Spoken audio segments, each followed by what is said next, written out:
In this presentation, I will describe a quantum time-space trade-off for the problem of finding multiple collision pairs. This is based on joint work with Frédéric Magnès.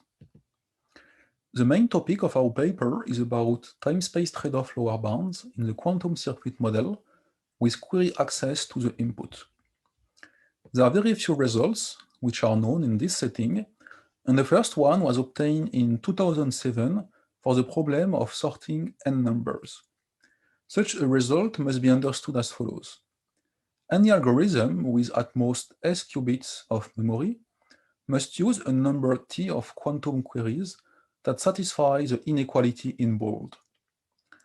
For instance, given a quantum computer with a memory of size s equal log n, then this computer must use at least n to the 3/2 over square root log n quantum queries to sort an input.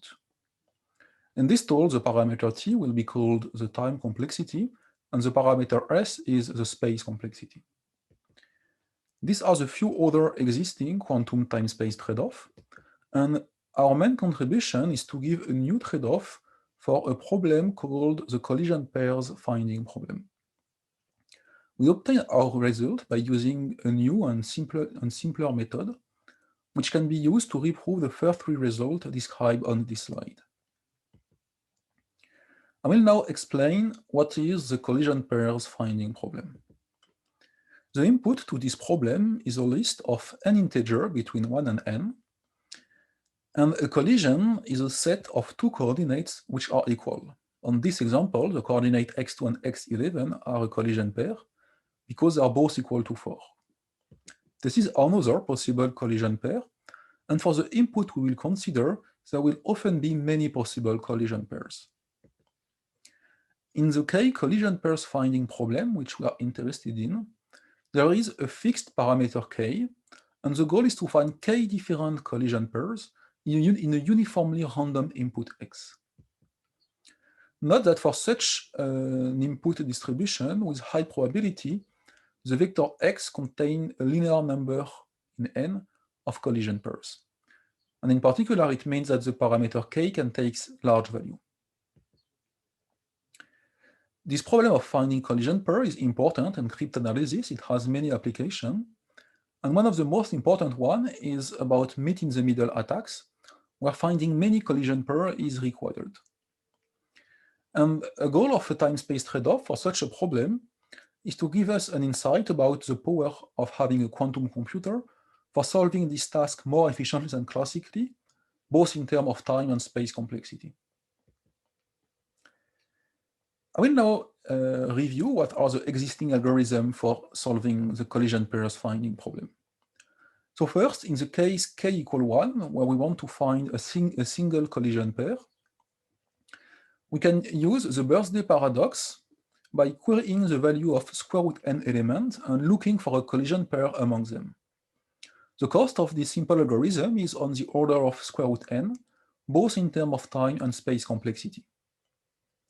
The space complexity can be dramatically increased by using the polar row method and an efficient cycle finding algorithm. We obtain an algorithm with a time complexity which is still on the order of square root n, and the space complexity is only logarithmic in n. In the quantum setting, for finding one collision pair, there is a more efficient algorithm with respect to the time complexity, which was discovered by Brassard, Heuer, and Tapp. This algorithm consists first of querying the value of n to the 1/3 element and storing them in memory, and then searching for a collision pair among those elements and the other element by using the Grover search algorithm. The complexity of this algorithm, both in terms of time and space complexity, is on the order of n to the 1/3. So this is better than classically with respect to t, but the space is much higher than the polar row method. An important open problem that we didn't solve in our work is whether there is a more efficient algorithm than classically with respect to the time, with still a small memory of size logarithmic in n. Let me now move to the related problem of finding an arbitrary number k of collision pairs.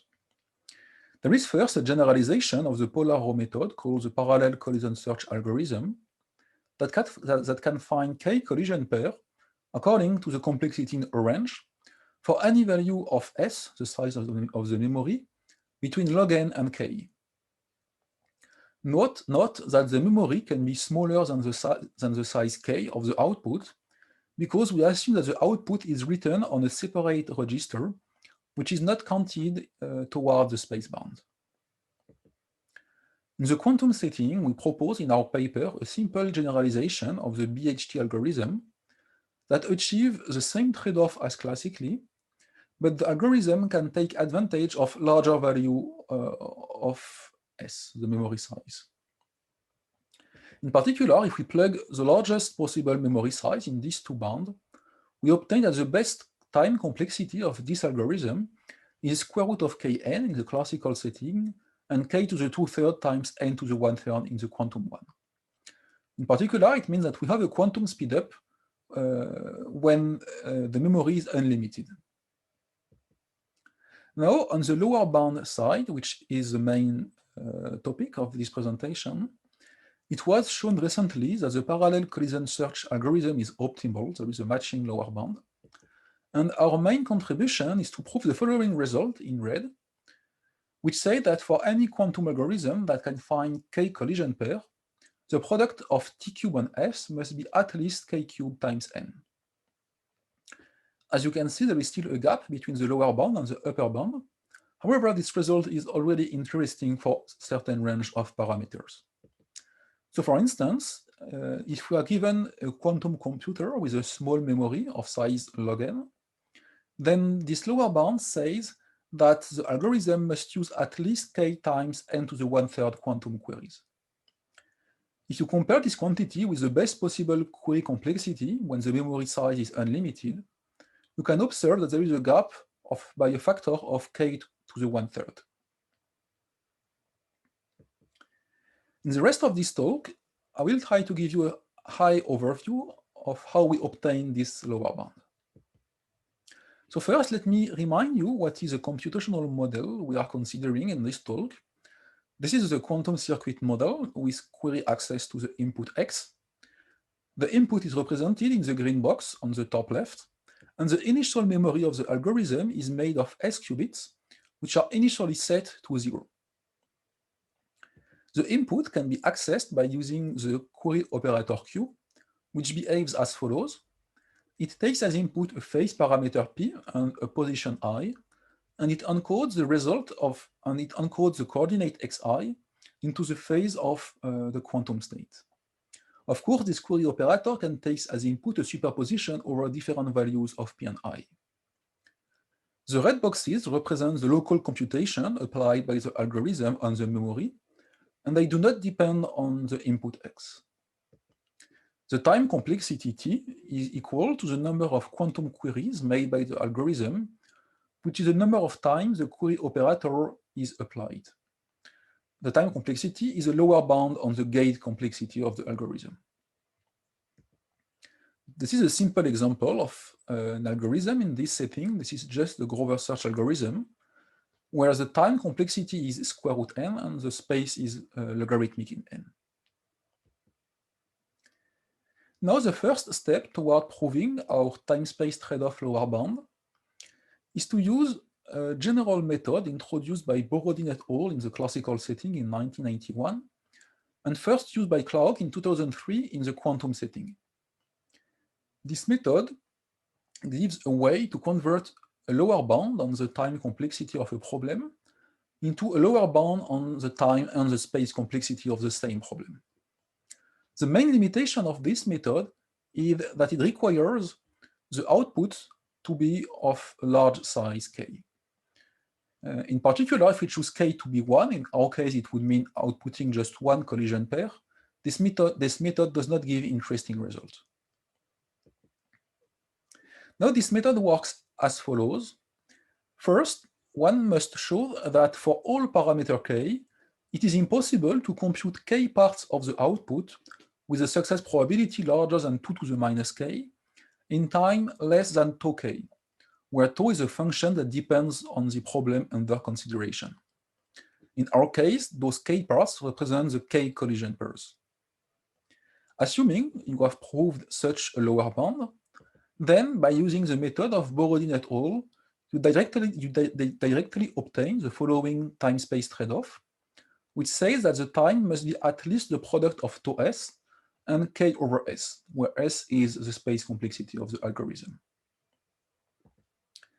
In our case, our main contribution is to show that it is impossible to find k collision pairs with success probability larger than 2 to the minus k in time less than k to the 2/3 times n to the 1/3. Actually, this lower bound is optimal with respect to time complexity. Now, we directly obtain the time-space trade-off I showed you a few slides ago by applying the method of Borodin et al. On this result. Before giving you a sketch of the proof of this result, let me do two observations. So first, on the positive side, we don't have to care about space anymore, we only care about time complexity.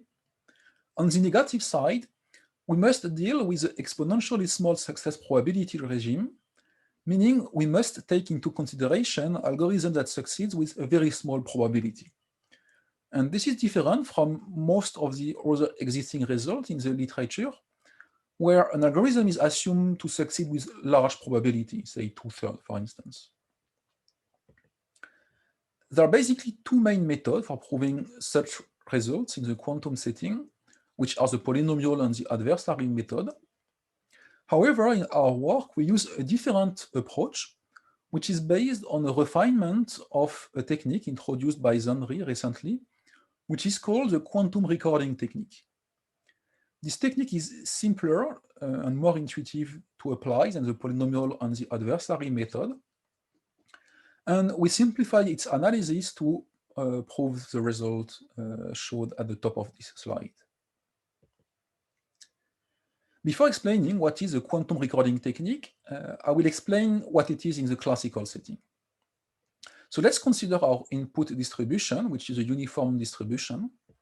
And the strategy of the classical recording technique is to sample each entry of the input only when it is needed, and to record what value have been sampled so far. So let's take a concrete example. At the beginning of the computation, the input is undetermined, which is represented by the perp symbol on the right. And when the algorithm makes a query, for instance, what is the value of x2, then we sample the corresponding coordinates, we record the obtained value, and we answer to the query of the algorithm. From the point of view of the algorithm, there is no difference between doing that and sampling the entire input at the beginning. We continue in the same way, and if the algorithm asks the same query many times, we must answer in a consistent way, which is possible because we have recorded the result of the previous queries. Moreover, if the algorithm makes sufficiently many queries, then we must have recorded collision pair on the input side. So for instance, on this example, we have recorded a collision between the second and the last coordinates. So this simple change of point of view gives an intuitive way of reasoning about the progress. And we can define this progress as the probability to have recorded at least k collision pairs on the input vector after t queries has been made for any value of k and t. And one can show in a very simple way that this progress cannot increase too fast. Now, if the algorithm wants to succeed in finding many collision pairs, it is quite obvious that it must force us to record many collision pairs in the input vector. And by combining these two arguments, we obtain a very simple lower bound method in the classical setting based on this recording technique. The objective now is to have a similar method in the quantum model, and there are many challenges. So for instance, a quantum algorithm can make queries in superposition, and it becomes unclear whether we have to record all the coordinates of x after just one query or not, for instance. So this is a problem that was addressed by Zandri, and I will present you a simplified version of the quantum recording technique, which is as powerful as the original one. So this is the quantum circuit model. It is the same as before. There is just one difference, which is the input, represented by the blue line, has been splitted over the n different coordinates. Instead of one wires, we have n different wires. And the query operator is the same as before. This is just a change of notation. Initially, the input is sampled uniformly at random. And the first modification we can do is to replace the input with a quantum state, which is a uniform superposition over all the integers between 1 and n. And this superposition can be measured at the end of the algorithm. If we modify the model in this way, it does not change the success probability of the algorithm, because if we trace out the input, then the state of the quantum memory is unchanged. The second modification we can do is to introduce a new state represented with the perp symbol and apply on this state a unitary S, which prepares uniform superposition over all the integers. And again, this modification cannot change the success probability of the algorithm. Let me move this query operator, this unitary S a bit closer to the query operator. And next, we can introduce the transformation S and its inverse, S dagger, in between the next two quantum queries. Since the product of S and S dagger is equal to the identity, it cannot change the success probability of the algorithm. We can apply the same transformation again and again between all the subsequent quantum queries up to the n. And now we can define what we call the recording query operator R, which is a box that corresponds to applying the operator S followed by the query operator Q, and then the inverse of S. These recording query operators have very interesting properties, which make it similar to a classical recording step.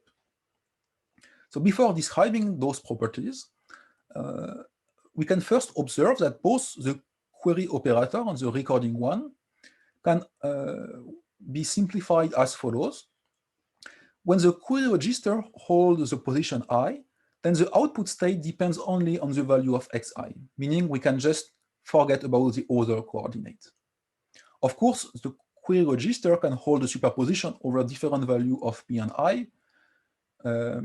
So this only gives us the action on R of R on each possible basis state. Now, by using this notation, we can compute exactly what is the action of R on each possible state. So first, when xi is equal to the perp state, then the output state is a uniform superposition over all the integer with the phase encoding the result of the query. This is similar to the classical recording step, because when the value of xi is undetermined, meaning it is equal to the perp symbol, we have to sample it uniformly at random and record the corresponding value.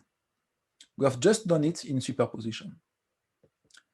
Now, the more interesting case is what if xi is already equal to some fixed value y different from perp? Then in this case, one can show that the output state is still equal to y with the phase encoding the result of the query up to small error terms which are not displayed on this slide. And as you can see, the situation is very similar to the classical recording step. The next step, by using those two computations, is to define a progress measure which is similar to the classical one, and which is defined as the amplitude of the basis state that contain at least k collision pairs after t quantum queries has been made.